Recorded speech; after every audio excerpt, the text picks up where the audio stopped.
birth of fashion catastrophe, for your skin to be a stain on the crisp white button down that is society. Me too. I know what they're trying to do, trying to rape us of our roots and claim that we are the weeds in their garden, or strip our skin of its wealth and drape themselves in our suffering, but I digress. I mean, we can't be too upset with the privileged minority and their oppressive appropriation, because black girls are fly. Even when you try to clip our wings, we soar the skies and leave our footprints on the clouds, trailing black girl magic as we go, and chanting all who will dare bask in our beauty, but our beauty is not meant for your eyes, or your lips, or your hands, or your lashes, verbal or physical, metaphorical or literal, and of course we are more than just a pretty face. This is designer defiance. When they told us we could not wear our hair out, we wrapped it up, kept our heads draped in colors and patterns to show that our culture was far too complex for their Eurocentric existence to understand, and when they said we were not to speak, we stepped off of our soapboxes and onto the runways, our clothing speaking louder than we ever could, our clothing speaking over them. When they said fashion is a statement, we took that shit literally, took the anger from our voice and put it in our stride, stomping with all of the fire they tried to extinguish in us, and my brothers got it too. Yeah, I'm talking to you, for you see, far too often do we speak of black girl magic without mentioning black boy sorcery. The way you keep your heads held high in a world that tries to knock you down, emitting ebonic enchantments and slaying spells they cannot comprehend. Black men, the way that y'all survive in this world, in a world that is trying so hard to kill you, has got to be some sort of superpower, and y'all still make that shit look good. My people, we got the struggle looking so good they think they want it. They don't understand these dashikis hide our depression. Our gold chains are still linked to the ones they put our ancestors in, and our bright colors are the cries of our culture, but we gonna be alright, because do you know what it's like to be born with skin that's not in style? To be birthed of fashion catastrophe. For your skin to be a stain on the crisp white button down that is society.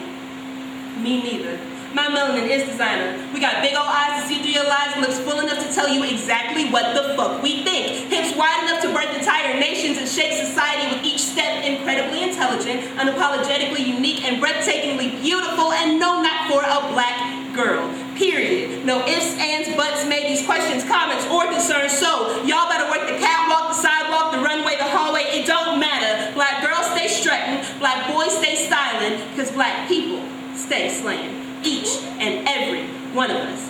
How y'all doing?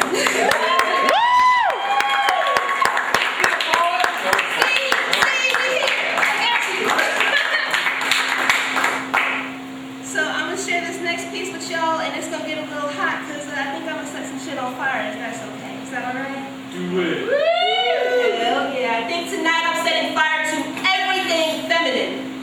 In a world where women are supposed to be soft hues and curved lines, I'll be bold colors and jagged edges, turn my tongue into razor and not be afraid to cut anyone who crosses me, slicing male egos with the samurai sword behind my smile. I'll make cold cuts of its heightened sense of self-importance, slap it on sandwich bread and eat that shit for breakfast. Tonight, I choose assertion over attraction. Yeah, tonight I'll be blunt. Protecting my cunt from boys who think her existence means hunting season. I am on the run from leering eyes and hungry hands. Maybe I'll disguise myself as clitoris so they can't fucking find me. Tonight I'm setting everything feminine ablaze, because what I wear can't be for me, myself, and I. Because I've heard too many lies about what lies between my thighs being a prize for lustful eyes. When y'all gonna realize this is mine? Tonight I'm cutting dresses in half, unthreading bras and crafting underwire into crown, repping the queen IV, turn boys' broken souls into my throne and sit comfortably. Tonight, you can't have my comfort, see, I'll be who I am, not supposed to be.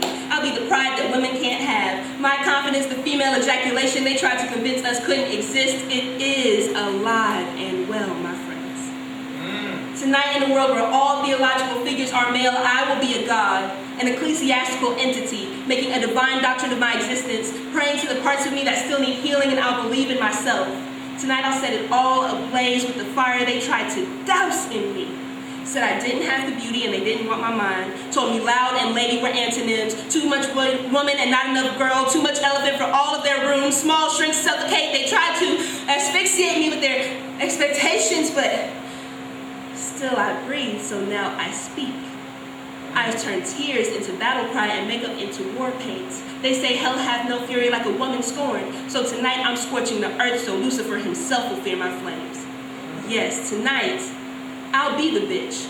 I'll be the silence after the rape joke. I'll be the pussy that grabs back. I'll be match, be lighter fluid, be motherfucking wildfire. Because tonight I'm setting fire to everything feminine. And from the ashes, we will rise. Thank you. Woo!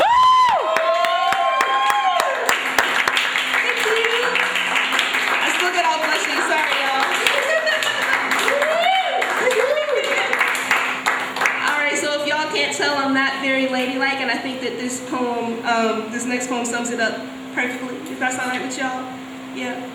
Okay, cool. I'm not going to apologize. I'm just excited to see everyone's reactions. Because does anybody ever struggle with perfectionism in the room? Like wondering if you're enough or if you're doing too much or whatever? Yeah, this next poem is a fuck you to all of that, because if sex in the city is perfect, fuck me in the sewers.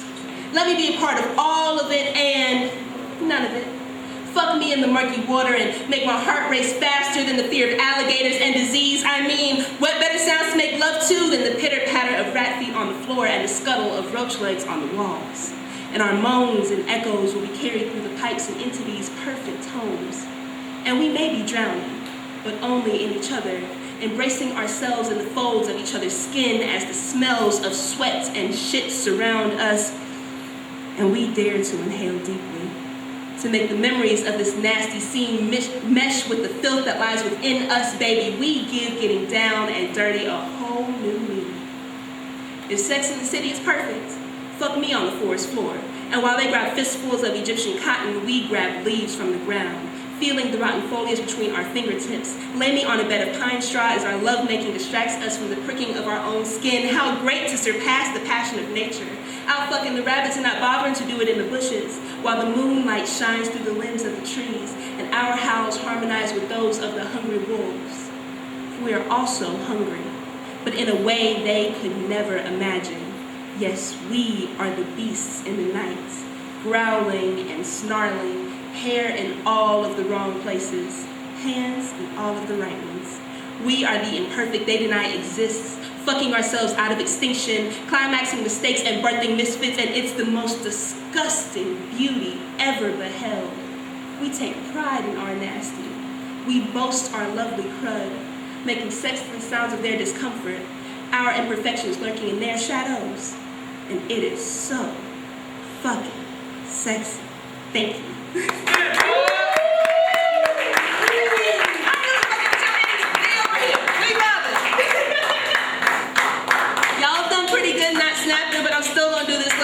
Y'all, if that's okay. And I'm gonna ask a favor while I'm doing it. That's all right? Yeah! Cool, I was gonna do it if it wasn't, so. Do not snap at the end of this poem. Yeah, y'all heard me. I said do not snap at the end of this poem. You know, it takes a lot to get behind this mic, and I will not be dismissed by the whispers. You send with your fingers. Nah, do not snap at the end of this poem. I want your applause to be real. Clap your hands, stomp your feet, show me how you really feel. I am sick and tired of being quiet. Opening and closing my mouth, trying to shout out when all I am greeted with is silence. Do not snap at the end of this poem, because I refuse to let myself be soundless. Piercing this peaceful tranquility with my speech, instead of being made to speak less, I'll say things to make you speechless. Like, why are we promoting genocide in the Middle East when Michigan's water still ain't clean? And why is that line still relevant this year when I wrote it in 2017? Speak, poet! At the end of this poem. Religious parents down on their knees while I climb into closets and watch their queer teens bleed. They are made to think that how they feel is sin or a disease, but boys and girls, it's not easy being green, red, orange, yellow, purple, blue. Matter of fact, let's bring a whole rainbow in this bitch for the LGBTQ. Make some noise for your brothers and sisters in this room. Do not snap at the end of this poem, because I am sick of men telling women what to do with our bodies, forcing open our legs. They use fists to break sacred hymen and rob us of the dignity within, with no consideration of the fact that we are the ones who birthed their nations. Uncle Sam shoves his 6-inch pixelized dick down our throats, and he is moaning while we are choking on the media that he shoves between our lips. I feel the hot white lies shooting down my throat as he tells me to swallow, bitch. Wiping the tears from my third eye, I stare my abuser in his ugly face. He takes away my innocence, ignorance. He finishes in the taste of his indifference.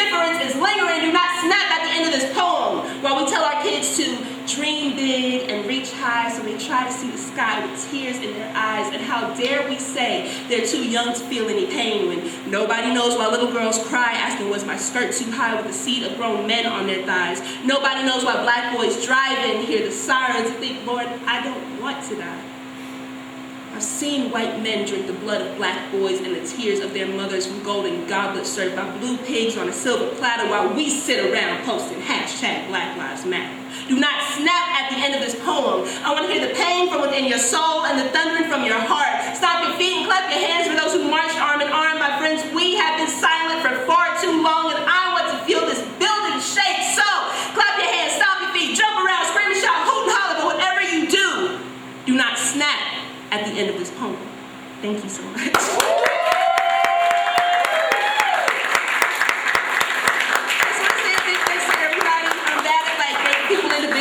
So I'll just thank you individually off stage. Thank y'all so much.